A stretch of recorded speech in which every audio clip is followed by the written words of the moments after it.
శ్రీమాత్రే నమః. ఈ మధ్య కాలంలో పెళ్లి చేసుకోవడానికి ఒప్పుకుని హనీమూన్‌కి వెళ్ళిన తర్వాతో, లేదు అంటే ఈ ప్రీ వెడ్డింగ్ షూట్స్ పేరు బయటకు వెళ్ళి, ఇటు అమ్మాయిలేమో అబ్బాయిల ప్రాణాలు తీసేస్తున్నారు. అబ్బాయిలేమో అమ్మాయిల ప్రాణాలు తీసేస్తున్నారు. అబ్బాయిలైతే పెళ్లి చేసుకున్న 3 నెలలకే పెళ్లి చేసుకున్న అమ్మాయి ప్రాణాలు తీసేస్తుంటే, అమ్మాయిలేమో ఈ ప్రీ వెడ్డింగ్ షూట్స్ పేర బయటికి తీసుకొని వెళ్ళి అక్కడి నుంచి తోసేస్తున్నారు. ఒప్పుకున్న ముందు తెలీదా? వాళ్ళకి ఇలా ఉంది, వాళ్ళ పరిస్థితి ఇదని ఒప్పుకునే ముందు తెలియదా? ఇష్టం లేకపోతే పెళ్లి చేసుకోకుండా ఉండొచ్చు కదా! పెళ్లి చేసుకుని ఆ కుటుంబాన్ని బాధల్లోకి తోసే కంటే, ఇటు తల్లిదండ్రులు కూడా అంతే. అమ్మాయి ప్రేమించింది, ఎవరినో ప్రేమించిందని తెలుసుకుంటారు. ఏంటంటే పెళ్లి చేసేస్తే మారిపోతుంది అని. ఈ అమ్మాయిలు కూడా అంతే. చిన్నప్పటి నుంచి మనల్ని అంత కళ్ళల్లో పెట్టుకుని పెంచిన తల్లిదండ్రులకు తెలీదా? మనకి ఏది ముఖ్యమో, ఏది అవసరమో, ఎలా ఉంటే మనం బావుంటామో అనేది తల్లిదండ్రులకు తెలీదా? ఇటు వీళ్ళు కూడా అంతే. మనం సాధించాల్సిందేంటి, మన లక్ష్యం ఏంటి అనేది ఆలోచించరు. ఏదో ఒక ఆకర్షణకి లోనే వాళ్ళని పెళ్లి చేసుకుంటారు. ఒకవేళ పెళ్లి చేసుకోవడం కుదరకపోతే తల్లిదండ్రులు చెప్పిన సంబంధాన్ని చేసుకుని ఆ తర్వాత వాళ్ళ ప్రాణాలు తీసేస్తారు. ప్రేమంటే ప్రాణాలు తీసేయడమో, లేదు అంటే మన ప్రాణాలు తీసేసుకోవటమో కాదు. అవతల వ్యక్తి కోసం జీవితాంతం నిలబడ్డం. అది తల్లిదండ్రుల ప్రేమైనా అంతే. తల్లిదండ్రులు అంతా పెంచి పెద్ద చేశారు కదా! ఆ తల్లిదండ్రుల ప్రేమ అర్థం కాలేదా? 3 సంవత్సరాలు ప్రేమించిన ఎవడి కోసమో ఇంకెవరినో ప్రాణాలు తీసేయడమా? ఇప్పుడు ప్రాణాలు తీసేశారు. వాళ్ళేమైనా సంతోషంగా, సుఖంగా ఉంటారా? జైల్లోనే కదా ఏడుస్తారు వాళ్ళు గూడా. ఆ ఇంగిత జ్ఞానం ఎందుకుండదో అర్థం కాదు. ప్రేమంటే ఏంటో తెలుసా? దశరథ్ మాంఝీ ఇతను చాలా పేదవాడు. అతని భార్య పేరు ఫాల్గుని దేవి. 2 విధాలుగా చెప్తారు. ఆ భార్య ఏమో కొండల మీద నుంచి జారిపోతే బాగా రక్తస్రావం అయిపోయిందని కొంతమంది చెప్తారు. ఇంకొంతమంది ఏం చెప్తారంటే ఆ దశరథ మాంఝీ భార్య కడుపుతో ఉన్నప్పుడు పురిటిని పొలుస్తుంటే హాస్పిటల్‌కి తీసుకువెళ్దాము అని అనుకున్నప్పుడు మార్గ మధ్యంలోనే ప్రాణాలు కోల్పోయింది. ఆ బాధని భరించలేకపోయాడు దశరథ మాంఝీ. ఎలా అయినా సరే తన భార్య ప్రాణాలు కోల్పోవడానికి కారణమైన ఆ సమస్యను పరిష్కరించాలని అనుకున్నాడు అని చెప్తారు. కారణం ఏంటో తెలుసా?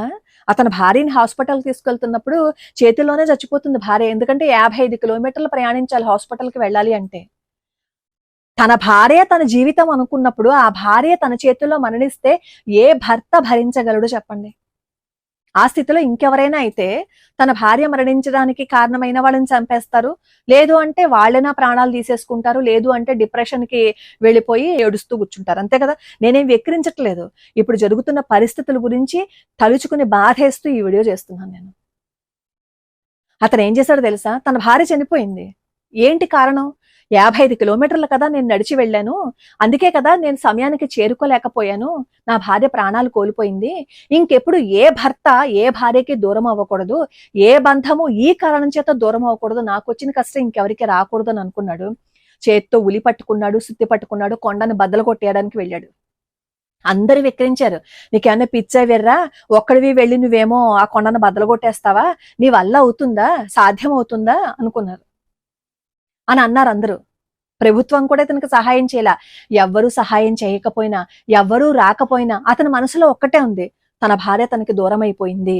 ఆ బాధతో దాన్నే సంకల్పంగా తీసుకుని కళ్ళ ముందు ఎప్పుడూ తన భార్య తిరుగుతూ ఉన్న ఆ రూపాన్నే గుర్తుపెట్టుకుని ఆ కొండని బద్దలు కొట్టేయడానికి ప్రయత్నించాడు. చేతులు రక్తాలు కారిపోతున్నాయి.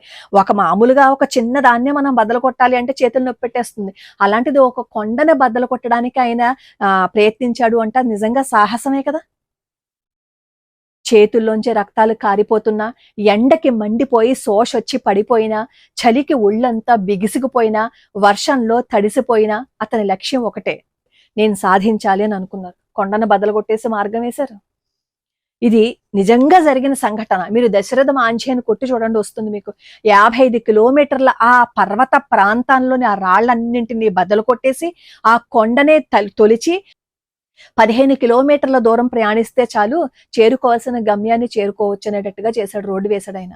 దీనికి ఒక రోజో, 2 రోజులో, 2 నెలల్లో, 3 నెలల్లో, 1 సంవత్సరమో, 2 సంవత్సరాలో పట్టలేదు సమయం. 22 ఏళ్లు పట్టింది. మిగతా ఎవరైనా అయితే మధ్యలోనే వదిలేస్తారు. మిగతా ఎవరైనా అయితే చచ్చిపోయింది కదా అని చెప్పి మర్చిపోతారు. అలా వాళ్ళు ప్రేమించిన వాళ్ళని, వాళ్ళ భాగస్వాములని మరిచిపోతున్న ఈ కాలంలో తన భార్య కోసం, తన భార్య మీద తను ప్రేమను చూపించుకోవటం కోసం, తన భార్య తనకి దూరం అయిపోయింది కాబట్టి ఇలా ఎవ్వరికీ జరగకూడదని చెప్పి అతను ఆ కొండని తొలిచి మార్గాన్ని వేశాడు. అది ప్రేమంటే. ప్రేమంటే ఇంకొకళ్ళ జీవితాన్ని నిలబెట్టాలి. ఇంకొకళ్ళకి ఆదర్శంగా ఉండాలి. అంతే తప్ప 3 సంవత్సరాలు ప్రేమించిన వాడి కోసం తల్లిదండ్రులు కుదిర్చిన ఆ సంబంధాన్ని చేసుకుంటామని చెప్పి ఒప్పుకొని ప్రాణాలు తీసేయడం కాదు. 25 ఏళ్ళు కళ్ళల్లో పెట్టుకొని మనల్ని కాపాడతారు కదా తల్లిదండ్రులు. మరి అలాంటి తల్లిదండ్రుల ప్రేమని పక్కకు తోసేసి 3 సంవత్సరాలో, 2 సంవత్సరాలో, 6 నెలల్లో ప్రేమించిన వాడి కోసం తల్లిదండ్రులు చూపించిన సంబంధాన్ని చేసుకోవడానికి ఒప్పుకొని వాళ్ళ ప్రాణాలు తీసేయడం అదా సంస్కారం అంటే? పెళ్లి చేసుకోవాలనుకునే వాళ్ళు అన్నీ మాట్లాడుకోండి. తల్లిదండ్రులతో మాట్లాడండి. కానీ ప్రాణాలు మాత్రం తీయకండి.